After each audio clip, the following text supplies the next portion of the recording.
오늘은 마가복음 4장 39절 말씀을 보겠습니다. 예수께서 깨어 바람을 꾸짖으시며 바다더러 이르시되 잠잠하라 고요하라 하시니 바람이 그치고 아주 잔잔해지더라. 사람이 살다 보면 많은 것을 깨달아 알게 됩니다.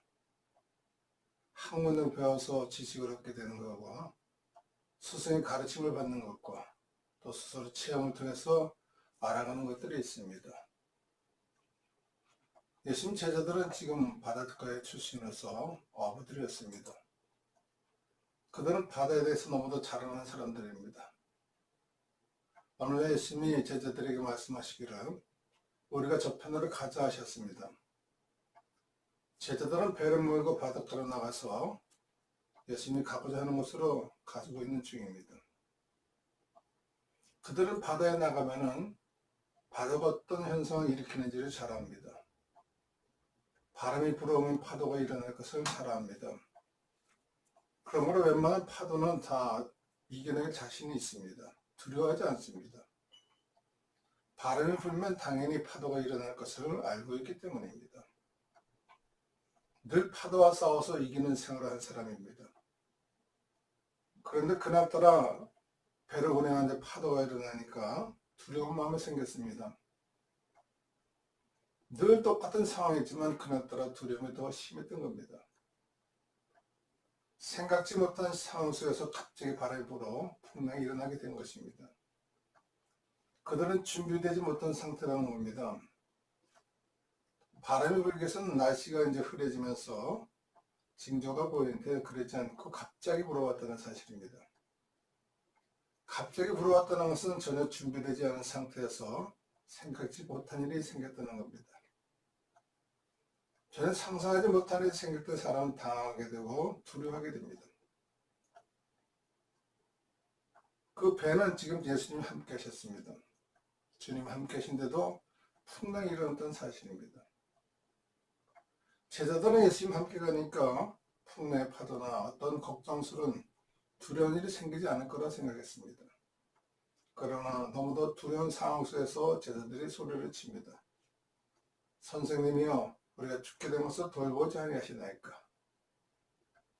잠에서 깨어난 예수님께서는 그 풍랑의 파도를 향해 말씀합니다.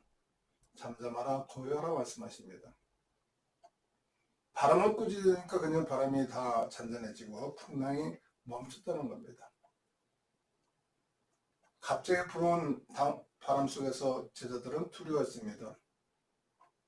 그들은 예수님이 그 사실을 기억하고 풍랑을 잠잠케 하는 사실을 잊어버리고 있었습니다. 제자들은 예수님이 무엇이든지 할 수 있다는 사실을 잠깐 잊어버린 것입니다. 환경의 두려움 때문에 예수님이 하실 수 있는 사실을 잠깐 잊어버리고 당황하게 됐다는 겁니다. 그때 예수님이 말씀하십니다. 어째 이렇게 무서워하느냐? 너희가 어찌 믿음이 없느냐 하셨습니다. 두려워하는 제자들에게 믿음에 대해서 말씀하십니다. 예수님 배 안에 계신데도 그들은 풍랑을 만났습니다. 그때 예수님은 두려워하지 말고 믿기만 하라 하셨습니다. 때로는 우리가 예수를 잘 믿고 기도하고 열심히 순종을 살아가지만 어느 날 갑자기 풍랑의 파도가 닥치면은 사람도 두려워하게 되고 상황 판단을 하지 못할 때가 있습니다. 하나님은 어떤 일을 하실지 우리는 알 수가 없습니다. 전도서 3장 11절 말씀에 하나님이 하시는 일에 희좋은 사람으로 측량할 수 없다 하셨습니다. 날마다 하나님의 은혜를 경험하며 살지만은 하나님 어떻게 하시는지 우리는 기억하지 못할 때가 있습니다. 사람들은 날마다 실수를 많이 범하지만 하나님은 절대 실수하는 분이 아니십니다. 하나님 우리를 향한 원대한 계획을 가지고 계십니다. 우리는 그 하나님을 더욱더 깊이 알아가야 될 것입니다. 그러므로 우리가 여호와를 알자, 힘써 여호와를 알자. 그게 나타나시면 새벽빛같이 어김없나니 비와 같이 땅을 적시는 늦은 비와 같이 우리에게 임하리를 하시니라 하셨습니다. 동방의 의인이요 부자였던 욥에게 생각지 못한 일이 일어났습니다. 어느 날 갑자기 모든 재산이 다 없어지고 10자녀가 죽는 그런 상태를 당했습니다. 자신도 병들어 고통을 당합니다. 욥이 생각하기를 얼마나 당황했겠습니까? 나에게 왜 이런 일이 일어났을까? 아마 욥은 죽고 싶은 심정일 겁니다. 자기 자신의 무능함 때문에 인생을 포기하고 싶었을 겁니다. 친구들도 자기 곁을 떠나가고 부인마저도 하나님 원망하고 나가 죽으라 말합니다. 욥이 받은 상처는 얼마나 컸겠습니까? 그런데 그 원인은 사탄이가 그를 그렇게 만들었던 것을 보게 됩니다. 어느 날 하나님이 사탄을 대화합니다. 내 종 욥을 주야에 보았느냐?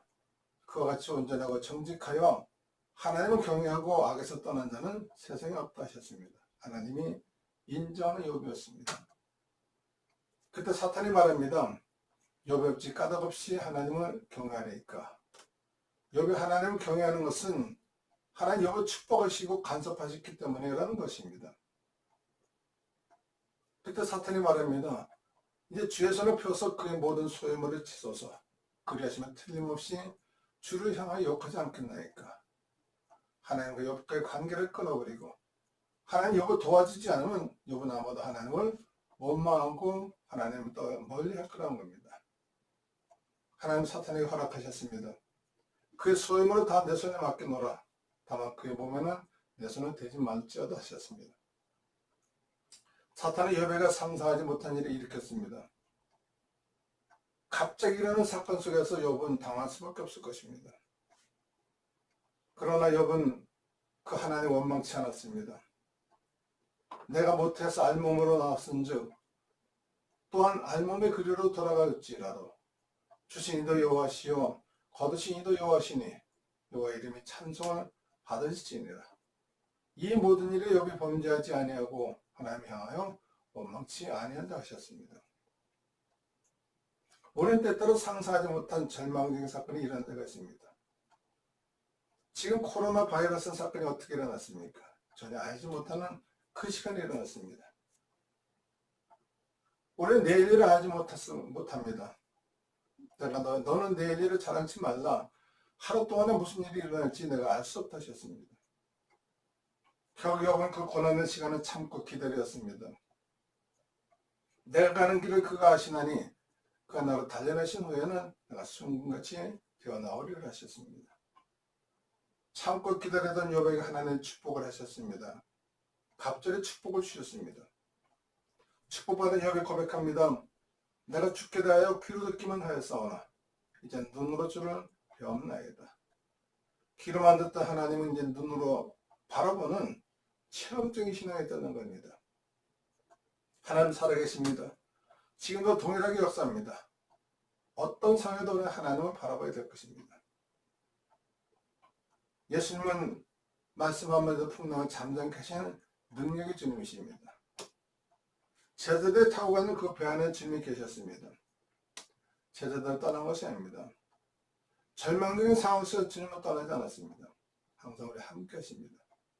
두려워 말라, 내가 너와 함께함이니라. 놀라지 말라, 너는 내 하나님의 됨이니라. 내가 너를 굳세게 하리라. 참으로 너를 도와주리라. 참으로 내가 의로운 손으로 너를 붙들어준다 하셨습니다. 때로는 늘 기도하고 열심히 충성하고 헌신하고 봉사하고 주님과 함께하지만 생각지 못한 일이 일어나게 있습니다. 그때는 하나님 왜 그렇게 하셨을까? 때로는 인간의 생각을 내려놓게 하시려고 생각지 못한 일이 일어나게 하십니다. 이는 내 생각이 너희 생각과 다르며 내 길은 너희 길과 다름이니 여호와의 말씀이라 하셨습니다. 우리가 가는 길을 바꾸시려고 우리 인생을 새롭게 간섭하시려고 새로운 길을 가게 하시려고 하나님이 때로는 상상하지 못한 일을 계획하십니다. 새로운 길을 가는 동안 하나님의 인도하심을 따를 수 있습니다. 이스라엘 백성들이 가나안 땅에 향해 갈 때 광야로 통과하게 하셨습니다. 그들은 광야길을 40년 동안 왔습니다. 왜 광야길을 가게 했는지 그들은 알지 못할 때가 있었습니다. 때는 우리가 연약할 때도 고통받을 때도 하나님은 함께 하십니다. 요한복음 11장 4절에 말씀합니다. 이 병은 죽을 병이 아니라 하나님의 영광을 위하며 하나님의 아들이 이로 말미암아 영광을 받게 하려 함이라 하셨습니다. 사람은 죽을 병이라 하지만 하나님은 영광을 위한 병이라 하셨습니다. 이미 죽은 지 나흘이 된 나사로를 살리셨습니다. 사람의 죽음보다 더 큰 절망은 없습니다. 그러나 하나님은 소망을 주셨습니다. 예수님은 그 사망한 나사로를 보고 말합니다. 일어나라 말씀하셨습니다. 하나님 원하신 것은 사망이 아닙니다. 절망 가운데 주저앉는 것이 아닙니다. 부활의 신앙을 가지고 부활의 믿음을 가지고 절망의 상황에서 일어나야 되는 것입니다. 풍랑의 파도를 일으키는 그 순간에도 주님 함께 하셨고 풍랑의 파도에 잠잠히 계신 것도 하나님의 주님이셨습니다. 절망의 상황에도 주님과 함께 하십니다. 주님 함께하는 동안 우리는 망하지 않습니다. 죽지 않습니다. 풍랑의 파도가 거셀수록 더 빨리 갈 수도 있습니다. 내 안에 계신 주님이 함께 하시면 능치 못함이 없습니다. 너는 내게 부르짖으라. 내가 내게 응답하겠고 내가 하지 못하고 크고 비밀한 일을 보이리라 하셨습니다. 창세기 보면 요셉이라는 사람이 나옵니다. 요셉은 꿈꾸는 사람이었습니다. 그러나 그 꿈 때문에 상상치 못한 일을 겪게 됩니다. 요셉은 형들에게 순수한 마음으로 꿈 이야기를 합니다. 형들은 요셉에 질투하는 마음으로 요셉을 애굽에 팔아넘깁니다. 아버지한테 사랑을 독차지했던 요셉, 다른 형제들은 입어보지 못한 채색 옷을 입고 자랐습니다. 그 때문에 형들은 요셉을 더 시기와 질투하는 마음을 가졌습니다. 요셉의 형들로부터 애굽에 팔려갔지만 하나님은 함께 하셨습니다. 요셉의 마음은 얼마나 원통하고 절박했습니까? 나를 가장 가까이서 도와줘야 되는 형제들이었습니다. 히브리서 10장 30절에 말씀하기를 원수 갚는 것이 내게 있으니 내가 갚으리라 하셨습니다. 인간적인 생각을 요셉이 얼마나 마음 급삭했습니다. 단지 꿈 얘기를 한 것뿐인데 그 꿈 때문에 오히려 도와줘야 될 형들이 자기를 팔아넘긴 것입니다. 아마도 요셉은 인간적인 생각으로 원망 불평했으면 애굽의 총리가 되지 못했을 겁니다. 요셉은 그 상처 때문에 괴로웠지만 형들을 용서했습니다. 용서가 없으면 회복이 없습니다. 요셉이가 그 형들을 용서하는 가운데 마음의 상처가 치워오기 시작했습니다. 마음의 상처 때문에 괴로워했다면 그대로 머물렀다면 아마 요셉의 인생은 행복하지 못했을 것입니다. 가슴에 맺힌 것을 툴툴 털어낸 요셉에는 하나님이 기회를 허락하셨습니다. 보디발의 집에서 형통한 자가 되게 만드셨습니다. 보디발 집에 충분히 있는 동안 그 아내가 또 유혹을 합니다. 그 결과 거막에 갇히게 되지만 오히려 감옥에 갇힌 상황이 요셉에게는 기회가 되었습니다. 감옥에 있는 상태 속에서 하나님은 요셉에게 만남의 축복을 허락하셨습니다. 그 만남을 통해서 요셉에는 애굽의 총리가 되는 지름길을 갈 수 있었습니다. 관원장들의 꿈을 해석해 줘서 바로의 꿈을 해석하지 못할 때 그들의 생각을 했습니다. 요셉이가 바로의 꿈을 해석해 줌으로 인해서 요셉은 바로 애굽의 총리가 되는 것을 보게 됩니다. 만약 요셉이가 그 감옥에서 원망불평하고 한탄하고 있었으면 그런 기회가 오지 않았을 것입니다. 지금도 원치 않은 사건이 일어나고 있습니다. 그런데 그런 사건을 닥칠 때 우리는 어떻게 대처할 것인가? 그 사건 속에 어떤 하나님의 손길이 담겨 있는지를 기억해 봐야 됩니다. 우리는 스스로 마음을 다스려야 됩니다. 마음을 당하고 두려워하면 우리는 상황 판단을 그럴 때 할 수가 있습니다. 나에게 돌발적인 상황이 닥칠 때는 마음을 다스려야 됩니다. 뭐든 지켜내는 것보다 더욱 내 마음을 지켜라. 생명이거든요. 이에서 남이를 하셨습니다. 부정적인 생각을 하면 부정적인 환경이 만들어집니다. 두려운 마음은 생각을 초조하게 만듭니다. 생각에 따라 위기를 기회로 만들 수가 있습니다. 마음의 즐거움은 양에게라도 심령에 있으면 뼈를 마르게 한다 하셨습니다. 두려움은 마귀들이 주는 겁니다. 제자들은 풍랑의 파도 보면서 두려워했습니다. 그러나 배 안에 예수님이 함께 하셨습니다. 눈엔 보이지 않고 손은 잡히지 않지만 예수님이 없는 것 같아 보이지만 항상 우리 함께하는 분인 줄 믿습니다. 볼지어다 내가 세상 끝날까지 내 항상 함께하려 하셨습니다. 우리 하나님 치료하는 분이십니다. 상한 때를 꺾지 않으며 거저는 신절을 끄지 않으기는 심판하여 이길 때 하시니라. 이길 때까지 돌보신 예수님. 상처를 가지고 강한 군사가 될 수 없습니다. 상대는 치료를 받아야 됩니다. 상처받고 고통스러운 자녀를 둔 아버지 마음 어떻겠습니까? 우리 하나님은 자녀들입니다. 문제는 하나님과 관계 속에 있습니다. 예수님 병자들을 돌이켜 치료하시면서 그들에게 먼저 죄를 사함받기로 하셨습니다. 문제는 질병을 먼저 생각하는 것이 아니라 주님과의 관계를 먼저 회복해야 되는 것입니다. 제자들은 배 안에 계신 예수님을 때로는 잊어버렸습니다. 그분은 전능자이십니다. 능치 못할 일이 없는 분이십니다. 우리가 고통당할 때 우리는 그 하나님 능력을 잊어버릴 때가 있습니다. 그래도 하나님 가까이 하고 바르게 알아야 될 것입니다. 우리는 예상치 못한 일이 일어날 때 먼저 세상적인 방법을 생각합니다. 어떻게 할까? 걱정하고 근심하는 것이 보편적인 방법입니다. 그래서 걱정하지 말라 하십니다. 내일에 염려하지 말라. 내일에 염려할 것이요 한날의 괴로움은 그날에 족한다 하셨습니다. 드레핀 백합화도 자라게 하시고 날아가는 참새 한 마리도 하나님 허락 없이는 떨어지지 않는다고 약속하셨습니다. 우리는 치료받을 수 있습니다. 병원에 가면 먼저 진찰을 합니다. 병원은 정확한 진단을 내려줍니다.